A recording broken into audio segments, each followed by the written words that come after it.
We are back with Kinsley Jones and Dr. Bill Relaford, who are behind the movement to classify poverty as a disease. Now, also joining us is Ryan Blair, a 27-year-old entrepreneur who says, look, he's overcome a lot of adversity in his life, and he did not have to classify his poverty as a disease in order to do it.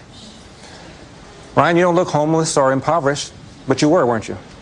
Yeah, absolutely. And there were enough labels put on me growing up in poverty that I didn't need another one. And I think that it's just another excuse.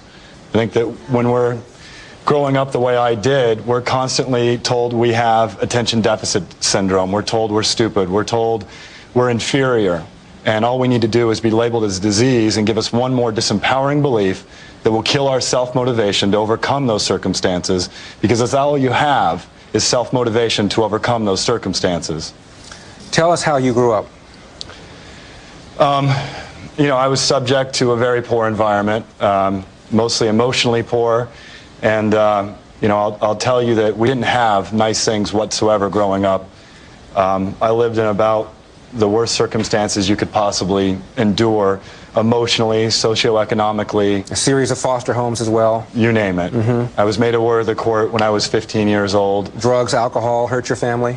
Yeah, my father became addicted to drugs at an early age, and I lost him when I was 13 years old. And my mother was as well. Doctor, does Ryan just not understand that poverty really is a disease because Ryan is white and therefore can't relate?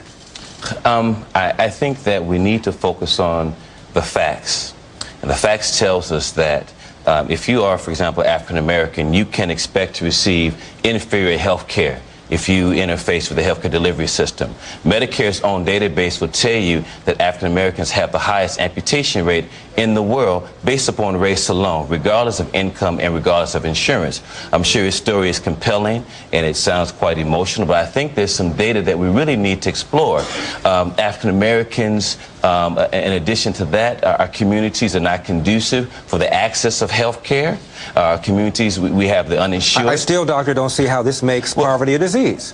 And disease, you're talking about the lack of resources. You're talking about lack of resources in a neighborhood. You're talking about an area where there aren't the same kinds of opportunities other people have. No one's doubting that. How does that make it a disease? Okay. There are white people who are poor. It's an excuse. Absolutely. It's not an excuse. Go ahead. Ryan?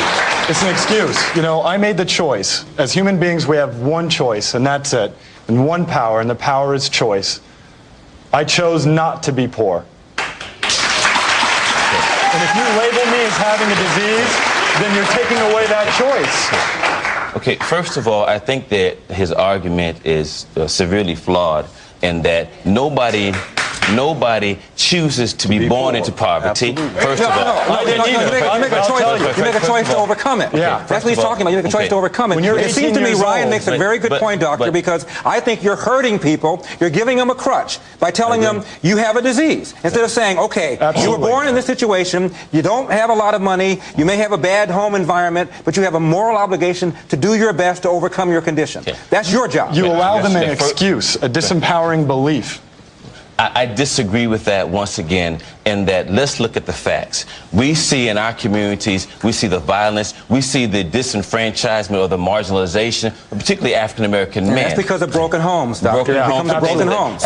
So yes, you can pull yourself up by the bootstraps, but what we're talking about is the masses. You have the individual successes, and there are exceptions to the rule. But doctor, I think most black people are middle class or better. They are not exceptions. They are the rule. They are the rule. I don't know about that, Larry. I don't the know way about you that. overcome poverty is by finding the right mentors and by setting and achieving goals. That is it. There are great opportunities in this country, but if you are riddled with disease, you can't even exploit that opportunity. So what we're saying is that that's a disempowering belief that you're allowing people to adopt. If you do not have the resources to be healthy in the first place, you cannot extract that opportunity that is here. Doctor, I agree with you. I agree with you. A lot of people are not taking advantage of the opportunities this country provides. There are people because they don't have the resources to be healthy. That has to do with attitude. It has to do with attitude. It has nothing to do with having a disease. Kingsley, go ahead. No, that also has to do. It also has to do with or you say the choices, and we do need to take personal responsibility. And I'm a believer that we need to take put on personal seminars telling people to do that. Absolutely, but part of taking responsibility, you have to fault people for living in poverty or living in their circumstance, but you also have to fault the society that creates that poverty and creates that environment, and that's part of what we're talking about.